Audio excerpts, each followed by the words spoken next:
கலை astro channel நேயர்கள் அனைவருக்கும் இனிய ஆங்கில புத்தாண்டு வாழ்த்துக்கள். இந்த ஆங்கில புத்தாண்டுல அனைத்து ராசி பெருமக்களும் நல்ல செல்வ வளம், நல்ல வாழ்க்கை, தொழில் விருத்தி எல்லாம் கிடைத்து இன்புற்று வாழ வாழ்த்துகிறேன்.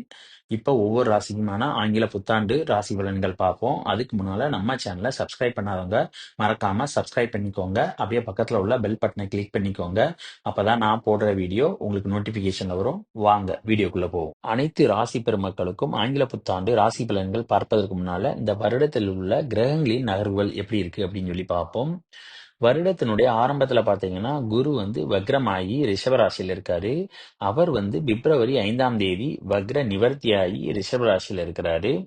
அதுக்கப்புறம் எப்ப பயிற்சி அடைகிறார் அப்படின்னு பாத்தீங்கன்னா மே 14ஆம் தேதி என்னன்னா ரிஷப ராசியிலிருந்து மிதுன ராசிக்கு பயிற்சி அடைகிறார்.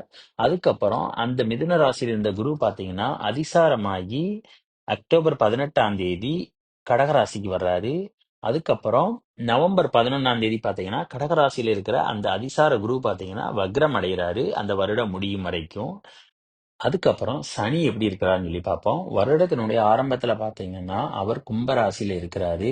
அந்த கும்பராசியில இருக்கிற சனி பாத்தீங்கன்னா மார்ச் 29ஆம் தேதி கும்பராசியிலிருந்து மிதுன ராசிக்கு இடப்பெயர்ச்சி அடைகிறாரு.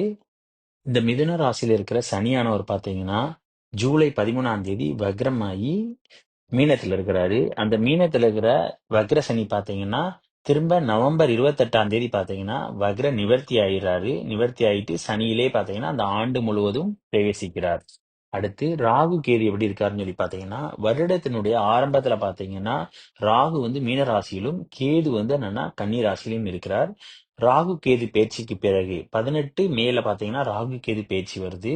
அந்த ராகு கேது பேச்சுக்கு பாத்தீங்கன்னா ராகு மீன ராசியிலிருந்து கும்ப ராசிக்கும் கேது கன்னி ராசியிலிருந்து சிம்ம ராசிக்கு இடப்பெயர்ச்சி அடைகிறார். அதுபோக மற்ற கிரகங்கள் பாத்தீங்கன்னா மாத கிரகங்கள் தான். அது ஒரு மாசத்துக்கும் மாறுவாங்க. ஆக இந்த மாத கிரகங்களினுடைய பேச்சுகளை பாத்தீங்கன்னா அந்தந்த மாதத்தினுடைய ராசி பலன்கள் பார்க்கும்போது பார்ப்போம். இப்ப அடுத்து ஒவ்வொரு ராசிக்கான பலன்கள் என்னென்ன அப்படிங்கிறத இப்ப டீட்டெயிலா பார்ப்போம். மீன ராசி நேர்களே, இந்த 2025ஆம் வருடத்துல உங்களுக்கு என்ன மாதிரியான பலன்கள் நடக்குது அப்படிங்கிறத டீட்டெயிலா பார்ப்போம். இந்த வருடத்திற்கான பலன்களை பார்த்தீங்கன்னா நம்ம 3 செக்மெண்டா பிரிச்சு பார்ப்போம். ஒன்று ஜனவரியிலிருந்து மார்ச் வரைக்கும் ஒரு வித பலன்கள், அதாவது சனி பேச்சுக்கு முன்னால என்ன பலன்கள் அப்படிங்கிறத பார்க்குறோம். அடுத்து சனி பேச்சுக்கு அப்புறம் ஏப்ரல் மே மாதம் வரைக்கும் என்ன பலன்கள், அதாவது ராகு கேது குரு பேச்சு வரைக்கும் என்ன பலன்கள் அப்படிங்கிறது இரண்டாவது செக்மெண்ட் ஆகும். மூன்றாவது ராகு கேது குரு பேச்சுக்கு பிறகு மீதமுள்ள மாதங்களுக்கு என்ன மாதிரியான பலன்கள் கிடைக்குது அப்படிங்கிறத நம்ம மூன்றாவது செக்மெண்ட்ல பார்ப்போம்.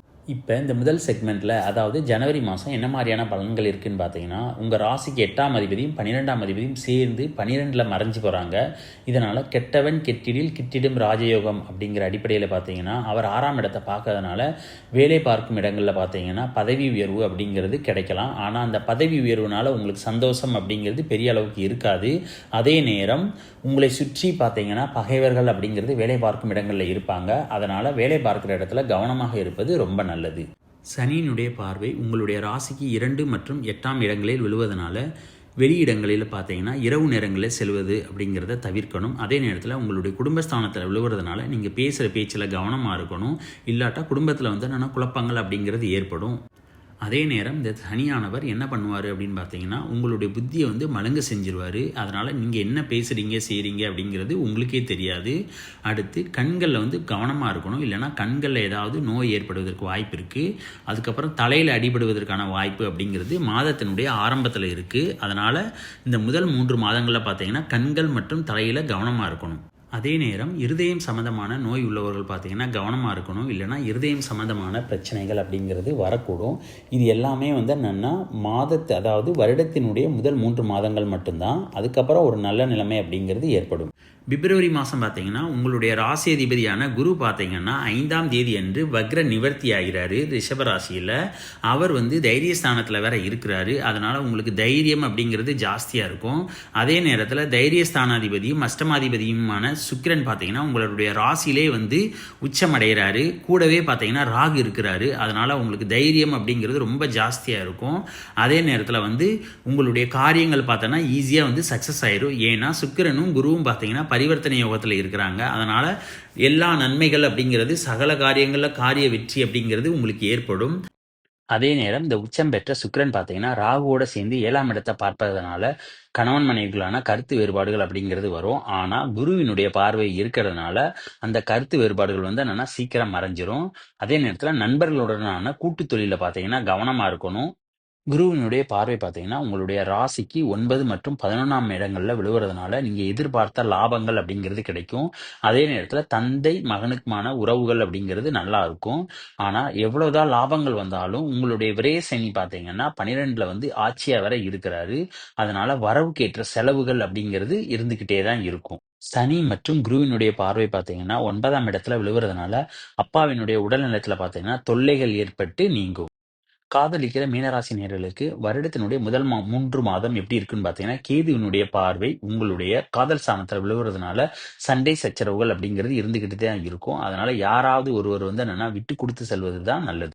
ஆரம்ப கல்வி படிக்கிற குழந்தைகள் பார்த்தீங்கன்னா, படிப்புல ரொம்ப கவனமா இருக்கிறது நல்லது. ஏன்னா, செவ்வாய் வந்து வக்ரமா வேற இருக்கிறதுனால, படிப்புல பார்த்தீங்கன்னா, அந்த அளவுக்கு பெரிய இன்ட்ரெஸ்ட் அப்படிங்கிறது இருக்காது. அடுத்து இந்த சனி பெயர்ச்சிக்கு பிறகு என்ன மாதிரியான பலன்கள் இந்த 2வது செக்மெண்ட்ல நடக்குது அப்படிங்கிறத இப்ப டீட்டெயிலா பார்ப்போம். இந்த 2வது செக்மெண்ட்ல பார்த்தீங்கன்னா, சனி வந்து என்னன்னா, மார்ச் 29ஆம் தேதி இடப்பெயர்ச்சி அடைந்து உங்களுடைய ராசிக்கு வர்றாரு. அதாவது கும்ப ராசியிலிருந்து மீன ராசிக்கு வர்றாரு. இதனால உங்களுக்கு 7.5 சனியில ஜென்ம சனி அப்படிங்கிறது ஏற்படுது. இந்த ஜென்ம சனியில பார்த்தீங்கன்னா, ரொம்ப படாத கஷ்டங்கள் அப்படிங்கிறது கொஞ்சம் சனி குடுப்பாரு. அத நீங்க பொறுத்து தான் இருக்கணும். அப்பதான் வந்து வாழ்க்கையினுடைய நெளிவு சுளிவுகள் அப்படிங்கிறது உங்களுக்கு தெரியும். இந்த ஜென்ம சனியில பார்த்தீங்கன்னா, உங்கள சுற்றி இருக்கிறவங்க யாரு? உங்களுடைய உறவினர்கள் யார்? உங்களுடைய நண்பர்கள் யார்? எல்லாத்தையுமே உங்களுக்கு சொல்லிக் குடுப்பாங்க. இது வந்து உங்களுடைய வாழ்க்கைக்கு ரொம்ப மிகுந்த உதவியாக இருக்கும். உங்களுடைய ராசியில பார்த்தீங்கன்னா, சனி வர்றதுனால கணவன் மனைவிக்குள்ள சண்டை சச்சரவுகள் அப்படிங்கிறது இருந்துகிட்டே இருக்கும்.